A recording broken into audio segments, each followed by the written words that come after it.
саламы, Аллахтың рахматы, берекесі olsun.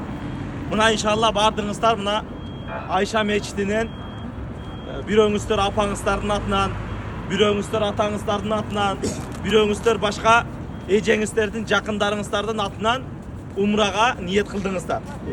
Эми бирөөлөрдүн атынан умрага ниет кылуунун фазилетин айтып берсем кыскача. Китептерде келтирет, ар 4-чү күн жана ар 2-чү күнү пайгамбарларга үммөтүнүн кылган амалы көрсөтүлүп турат экен. Ар 4-чү күн жана ар 2-чү күнү мисалы пайгамбар алейхисаламга биздин кылып аткан амалдарыбыз жеткизилип турат экен. Пайгамбар алейхисаламга. Ошондой эле аталарга болсо, аталар деген сиздин да менин да кээ бирлерибиздин атабыз кайтыш болгон. Кээ бирлерибиздин чоң атабыз кайтыш болгон. Мына ошол кайтыш болгон аталарга кабырда турганда ар жума күнүндө перзенттин кылган жакшы амалдары, жаман амалдары жеткизилип турат экен. Баланын кылган ар бир жакшы амалы дагы, баланын кылган ар бир жаман амалы дагы эмне кабырда жаткан адамга жеткизилип турат экен. Китептерде мына ушул нерсени келтирет.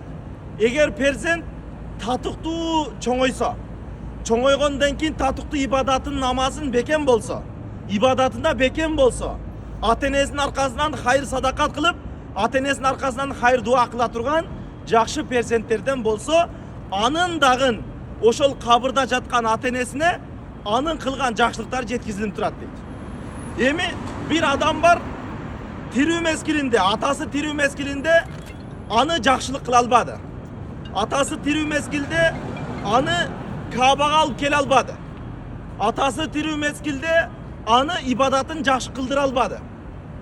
Же болбосо атасы тирүү мезгилде аны атасы ак кылып койду. Эми ол адам не кылыш керек? Атасы өтүп кетти.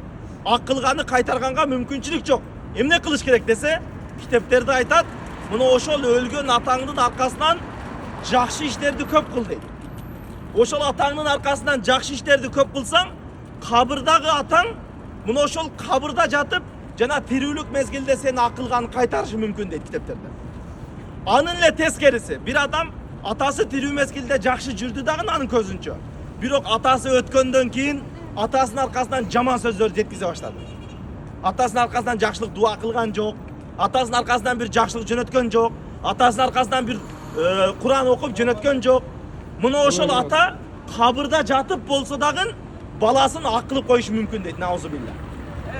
Кабырда жатып болсо дагы баласын ак кылып коюшу мүмкүн дейт. Ошон үчүн мына бул азыркы кылып аткан умраңыздар, мына ошол азыркы ниетиңиздер көпчүлүгүбүздүкү атабыздын, көпчүлүгүбүздүкү апабыздын, көпчүлүгүбүздүкү чоң атабыздын атынан болуп атат.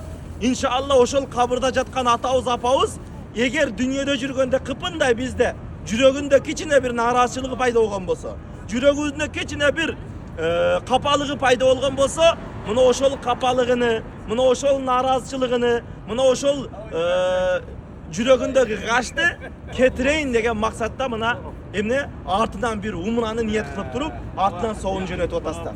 Мунун сообу азыр сиздердин кылып аткан умраңыздардын сообу мына ушундай деңгээлде тугандар.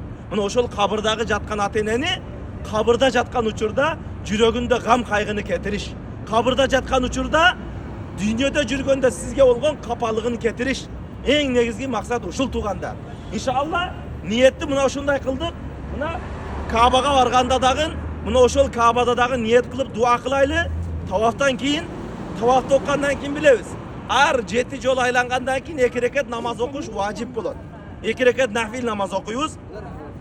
Эми мына ошол намаз окканда биринчи рекетке кулья, экинчи рекетке Ихлас сүрөсүн окуйбуз.